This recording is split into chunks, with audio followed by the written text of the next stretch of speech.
हिंद साथियों, आपका shark education point में आपका स्वागत है। और इस पे आज हम चर्चा करेंगे इंग्लिश अल्फाबेट्स पे। ठीक है, तो आइए हम देखते हैं इंग्लिश अल्फाबेट्स का, जिसको कहते हैं वर्णमाला। जैसे हिंदी का वर्णमाला होता है, ठीक उसी प्रकार इंग्लिश को समझने के लिए सबसे छोटी इकाई या सबसे प्रारंभ का होता है अल्फाबेट्स। इंग्लिश को सीखने से पहले सबसे पहले हम अल्फाबेट्स को सीखते हैं। ठीक है, तो अल्फाबेट्स में आते हैं, ये देखते हैं ABCDEFGH, मतलब ये जो है इंग्लिश के ये है वर्णमाला।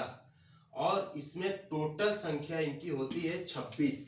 1 2 ABCDEFGHIJKLMNOPQRSTUVWXYZ, यानी कि इनकी टोटल संख्या जो हो गई, ये टोटल इनकी संख्या होती है 26, यानी कि 26। ठीक है, 26 में जिसमें ये हम देखते हैं इसमें कि 26 में से 5 जो हमारे होती हैं वो होती हैं वावेल्स। सबसे पहले हम ये देख लेते हैं कि वावेल्स होता क्या चीज है। वावेल्स में ये देखते हैं कि वावेल्स वो वर्ड होते हैं जो बिना किसी अन्य की सहायता से वह स्वतंत्र रूप से बोले जाते हैं। जैसे मान लेते हैं ए। अब ए में देखते हैं कि ए के अलावा ए में और कोई वर्ण नहीं आ रहा है, सिर्फ व सिर्फ ए ही वर्ण आ रहा है और इसमें कोई अक्षर नहीं है। अब मान लीजिए देखते हैं बी, यानी कि इसमें लास्ट में अगर हम ध्यान दिया जाए तो इसमें ई का भी उच्चारण हो रहा है।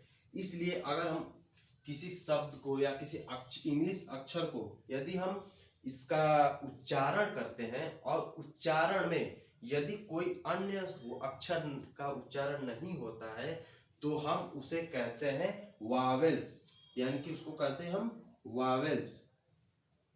और जो किसी अन्य अक्षरों की सहायता लेने पर उच्चारण होता है उसको कहते हैं कॉन्सोनेंट्स। उसको क्या कहते हैं? कॉन्सोनेंट्स। ठीक है, तो ये देख लिया हम वावेल और कॉन्सोनेंट्स।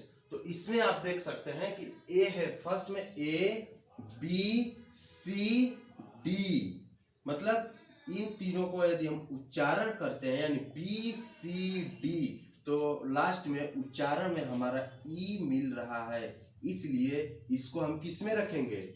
कॉन्सोनेंट्स में रखते हैं। और ए जो है यह एक स्वतंत्र रूप है, इस तरह इसको हम वावेल्स में रखेंगे। तो आइए और देखते हैं कि इस ए की तरह या फिर और कितने इसमें अक्षर पूरे हैं जो पूरे स्वतंत्र रूप से उच्चारण होते हैं। अब आते हैं BCD, तो होता नहीं है ई।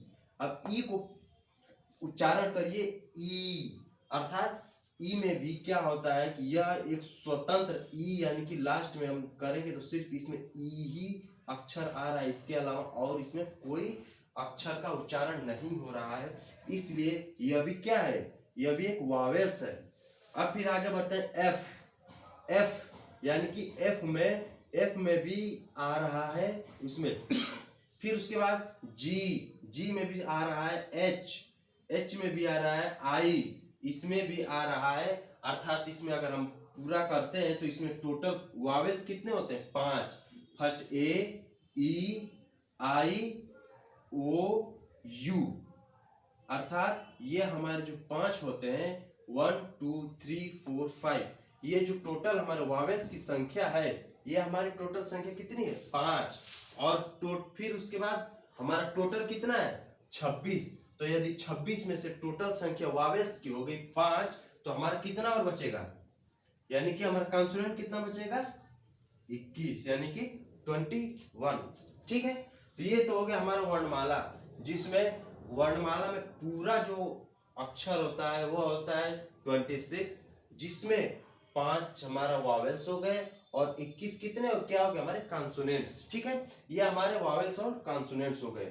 अब फिर इसके बाद अब हम देखते हैं वावेल्स और कॉन्सोनेंट्स हम पूरी तरह क्लियर हो गए या फिर और भी कोई डाउट तो है नहीं इसमें।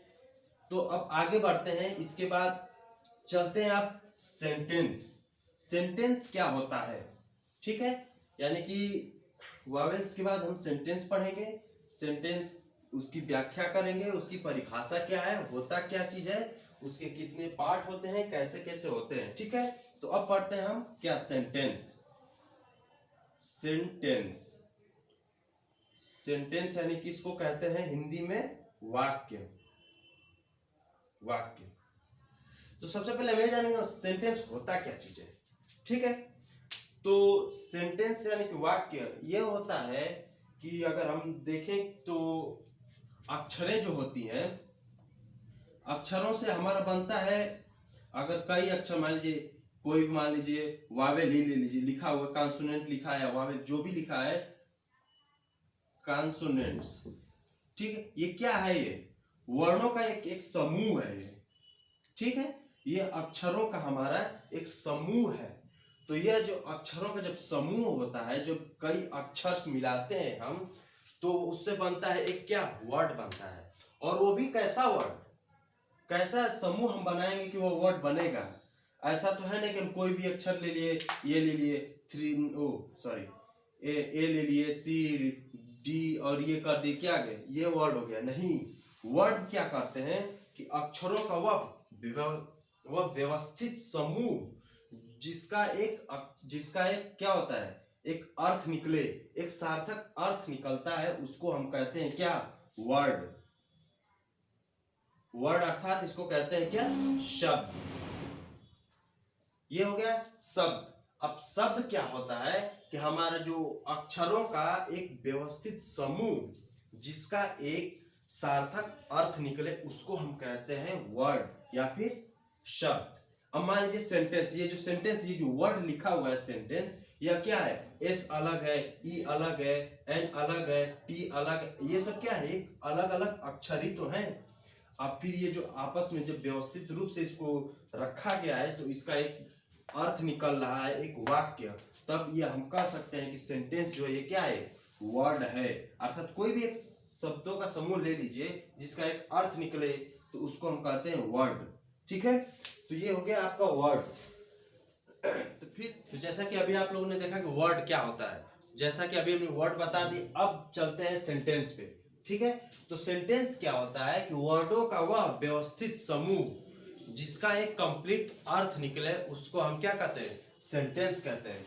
मतलब कि वर्ड हो गए, जैसे मान लीजिए कि आई राइट अ लेटर। ठीक है, अब ये हो गया आई राइट अ लेटर, ये क्या है, वर्ड, ये सब वर्ड है सब।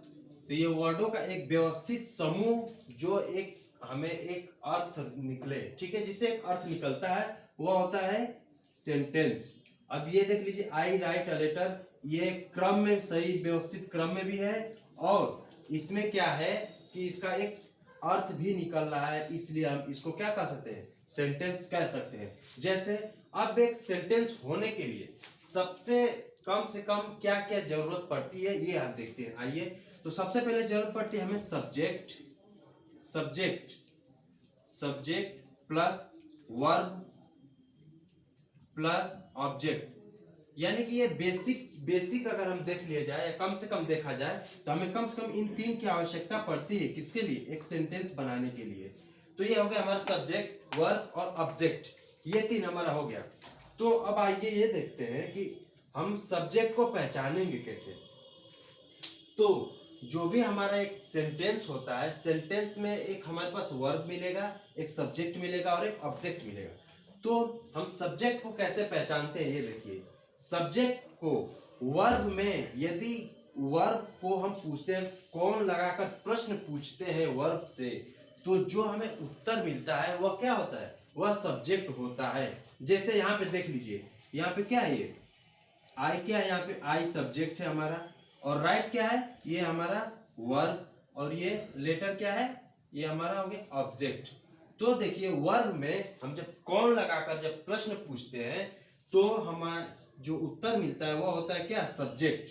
ठीक है, तो जैसे वर्ब में हम पूछते हैं क्या है वर्ब, यहाँ पे लिखना, तो कौन लिखा, मीन्स आप पूछते हैं कौन लिखा, कौन में, तो इसमें क्या उत्तर मिलता है, आई। तो आई यहाँ पे क्या हो गया, सब्जेक्ट हो गया।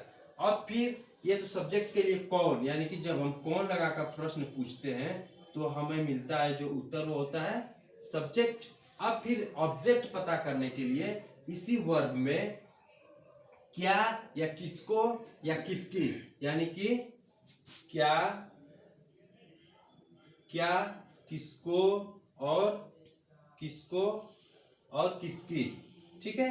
ये 3 वर्ड, अगर 3 वर्ड इन तीनों को अगर हम वर्ब में क्वेश्चन या प्रश्न पूछते हैं तो जो इसका उत्तर मिलता है वो होता है हमारा क्या, ऑब्जेक्ट। अब इसमें देख लीजिए कैसे, आई राइट अ लेटर, इसमें अब हमें ऑब्जेक्ट पता करना है तो क्या लिखा, मीन्स क्या लिखा, अ लेटर लिखा, मीन्स क्या के बाद जब क्या लगाकर हम प्रश्न पूछ रहे हैं तो इसमें हमारे मिल रहा है क्या, अ लेटर, इसलिए हमारा क्या हो गया, ये हो गया हमारा ऑब्जेक्ट। ठीक है दोस्तों, अब इसके बाद फिर अगले वीडियो में हम पढ़ते हैं सेंटेंस के कितने प्रकार होते हैं, सेंटेंस के क्या क्या तरीके हैं, और भी इसको आगे पढ़ते हैं अगले वीडियो में। इसके लिए दोस्तों हमारे वीडियो को लाइक, शेयर और सब्सक्राइब करें। धन्यवाद।